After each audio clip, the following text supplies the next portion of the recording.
Hello and welcome to the episode 18 of my trip down memory lane, back to the Pacific Crest Trail, my Thru-hike from exactly 10 years ago. As you can see on the screen and as I teased in the last episode, we finally reached Crater Lake. A beautiful lake, a major highlight of our Thru-hike. And we start right away because from Mazama village, where the last episode ended, it's only a very short distance up to the Crater Lake Rim Trail.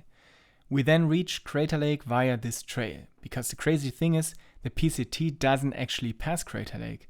And that's just beyond my understanding, because it's just such a spectacular place and the PCT passes so close by. And I still wonder why the people who designed this trail didn't just route it along the rim trail. But every hiker, and I don't think anyone is so purist that they would miss this, ends up walking the Crater Lake Rim Trail instead of the PCT section. Yeah, we walked up there in the evening and caught our first glimpse of Crater Lake in the evening sun, and it was really beautiful because it wasn't that crowded anymore. As you can imagine, it is a big tourist hotspot, probably even worse now than it was 10 years ago. And we had it almost to ourselves, which was really nice. It was already relatively late and the tourist crowds had left and the thru-hikers were gone too, and we really enjoyed just sitting there in the evening sun and looking at this amazing lake. And also the sunset. The sun was setting behind us in the trees, and then as night fell, we could look at this amazing lake in this mystical atmosphere. Yeah, and it's really crazy. The lake is almost circular. It's a crater crater lake from a volcano. And before it had this huge eruption, there was just a very, very high mountain standing there, and then the volcano erupted and the whole mountain collapsed, forming this crater. And in the middle of this crater, a new crater was formed, which is Wizard Island. And yeah, it's basically a volcano within a volcano. Of course, it's part of the same volcanic system, but it looks like there's a separate cone volcano inside the actual crater, which is ultimately the case. And it's just a totally cool and unique sight. Crater Lake, once you know what it looks like, you can recognize it in any photo because it has such a signature look. It's just Crater Lake, and we were really looking forward to finally seeing it. You've seen it in 1,000 photos of the PCT, even though it's not on the trail, and then standing there was a really, really cool moment. So you're absolutely not allowed to stay there overnight. It's strictly prohibited to camp or even cowboy camp there. Apparently, helicopters with thermal cameras sometimes fly around there and try to spot wild campers. And we didn't want to risk that, so we went off trail for a little bit to a beautiful spring at the sunset, pitched our tent there and spent the night. And it was totally nice. The next day, we went back up to Crater Lake to really walk along the rim trail. And now here are a few videos from the trail. I think these are from last night. Yeah, pretty sure. Exactly, because the sun is setting here. Yeah, those are from last night. Just a great atmosphere.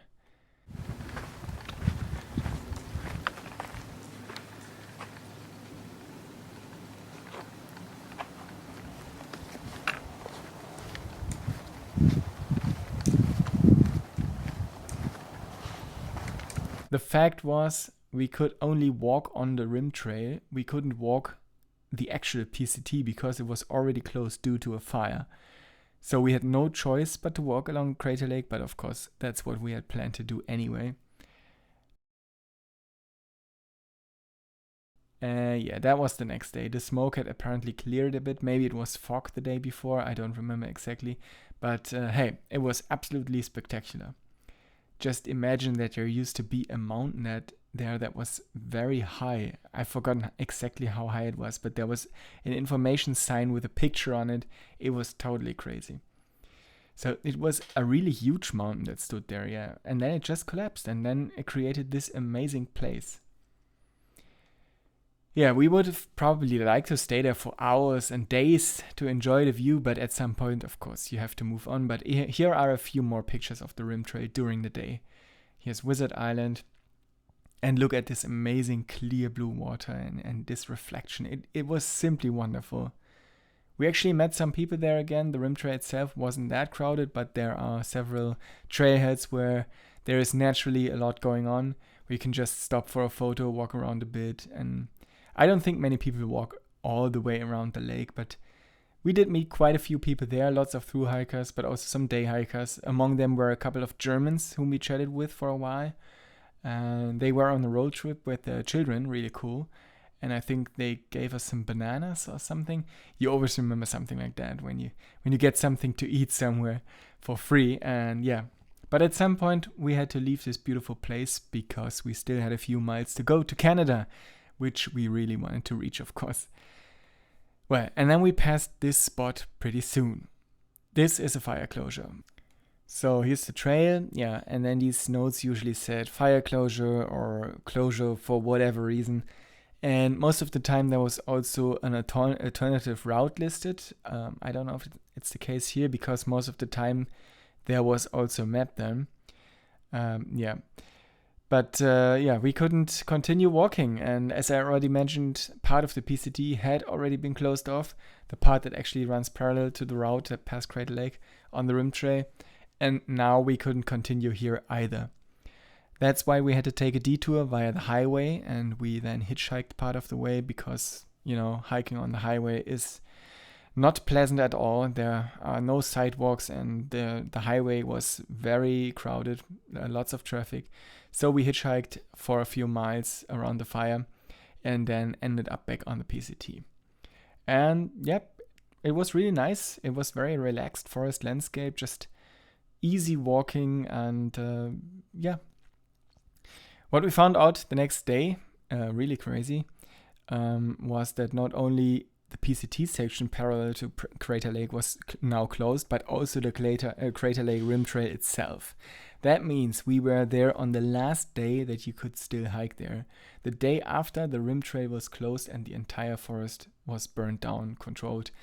And that was really, really crazy to us because this destination has been in our minds for so long. Crater Lake was so important for us to reach and see, and we were there on the last possible day. It was very, very lucky that we were able to see Crater Lake and to hike this beautiful rim trail.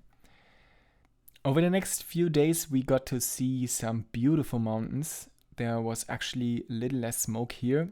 So when we walked out of Crater Lake area from the place where we could hike again after hitchhiking, it was very smoky. But now we've gained some altitude again, and there was the smoke it stays in the valley, Of course, you don't have any views anymore down the valleys. I've said that before, but you can see everything above you. And these mountains here, these rocks, were particularly beautiful in Oregon because they were all volcanic, and volcanic rock forms more exciting rock formations, I would say, than erosion by water or whatever else shapes mountains. I found the colors of the rocks and the form of the rocks really spectacular and beautiful. And I have really positive memories of this volcanic nature of Oregon. Yeah, here we reached the Oregon-Washington Highpoint. It was absolutely unspectacular. So this is the highest point of the PCT in the Oregon and Washington section. And, well, it was really in the middle of a forest. So there was no view and nothing. Totally anticlimactic. But it was also kind of funny. It reminded me of the highest mountain in North Rhine-Westphalia, which is the state of Germany where I am from originally. And the highest mountain there, when you're at the summit, well, you're in the middle of the forest too. You cannot see anything. Although that might have changed in the meantime because there was a pretty severe bark-eating beetle infestation a few years ago. So maybe they destroyed everything and now you have a view. But when I was there was nothing to see. And it was the same here at the Oregon-Washington Highpoint. It was just a hilltop in the forest that happened to be the highest point that we would reach, which is crazy because when we go to later episodes when we're in Washington, there are mountains and passes that are truly spectacular and look very high. And you can't imagine that you're at a lower altitude there than you are here. It's completely crazy. I had a similar experience on the GR11 a few weeks ago where I was in the mountains, 2,000 meters high, and it was totally rocky terrain. And then I hiked down a valley and up again on the other side, back to 2,000 meters elevation. and I was standing in the middle of the forest. A completely different world at the same altitude, only maybe 20 kilometers away as the crow flies. So it's always fascinating to me how different seemingly identical starting points can be in nature. Yeah. And then we reached this huge milestone, 3,000 kilometers, which is quite a number when you think about it. If you were hiking that distance in Europe, depending on where you start, you probably already crossed like 5 countries or so. And I think Germany is about 1,000 kilometers from top to bottom. And yeah, we've already run 3 times that distance, which is really a crazy number. You can also see from my appearance that, my feet, my clothes, everything is completely ruined, completely filthy. So you could definitely see the 3,000 kilometers on ourselves and on our gear. But yeah, it's just a great achievement that I'm really proud of. And then to read that 3,000 kilometers is just totally surreal when you stand there and think about what that means. So yeah, 3,000 kilometers done, only 1,200 kilometers left to go. So we're very close to the finish line. Yeah, and we were also very close to the finish line of this stage. At the last night, we set up our camp here by this lake. Very beautiful. And then we enjoyed the moonlight with the reflection in the lake. And I remember this particular night very well. There were a few other hikers there too. And it was a really lovely evening, just sitting there and looking out over the lake, so peaceful, so quiet, just still water with the moon and its reflection. It was a really, really special evening. In general, Oregon has many, Oregon is unspectacular in many places, but it offers many special moments, many impressive moments that are not necessarily because of extreme terrain, like in the Sierras, for example, but rather special in terms of a special mood, a special atmosphere somehow. And this was one of those places where you just sat there and became one with nature because it was so quiet and peaceful. And you yourself were also really very calm by then. After 4 months on a trail, you're no longer, excited, and you're restless, and you're really grounded, so to speak, and really at peace with yourself. And well, I had that quite often in Oregon, places where I could just contemplate, become one with nature, and simply be in the moment. And it was a truly wonderful experience. And I think that's also because Oregon is much easier than the other parts of the trail, both in terms of hiking and logistics. Water's everywhere, and we also had all our food pre-packaged and sent ahead, so we didn't have to worry about that either. It was just relaxing and just hiking. That was the only thing we had to do, hiking. And I think that also contributed to us having those moments of peace in Oregon. Yeah, and then the next day we walked to Shelter Cove. That's this little resort here. I remember it very well. It was really cool. There was a big tent next to it. Next to this store by the RV park, which also has a post office, where we picked up our resupply package, and next to it there was this big crew tent with benches and stuff inside, and very awesome hiker boxes. So I really got a lot of nice stuff from there, a lot of Mountain House meals, and a lot of Kind bars. There was this guy opening his resupply package, took out a few things, and then put the rest in the hiker box, which was mainly Kind bars, and he couldn't stand them anymore. And I was like, awesome! I took them all, and well, another thing I got that was really weird, from Mountain House, freeze-dried ice cream. I couldn't imagine what that would be like at all. It was, an ice cream sandwich, but you didn't have to add any water or anything. It was just, a hard thing, but it really tasted like ice cream, even though it wasn't cold, of course. Totally crazy and also totally unnecessary, but of course I was happy to take it with me. And yeah. Here we also met the Holzschuhs again, people we started out with on the very first day, whom we had already met at Scout and Frodo's place, and with whom we had occasionally hiked together. And we met quite often during the first weeks and then didn't see for a long time, and now we met them again.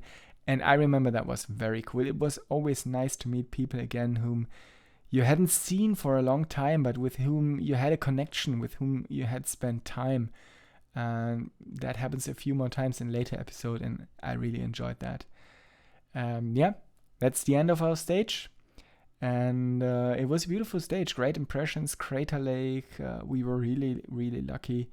And in the next episode, we continue on to Big Lake Youth Camp, which was also a little highlight, but I won't spoil anything yet. Until then, I wish you all the best. And as always, feel free to subscribe to the channel, leave a like, and see you soon.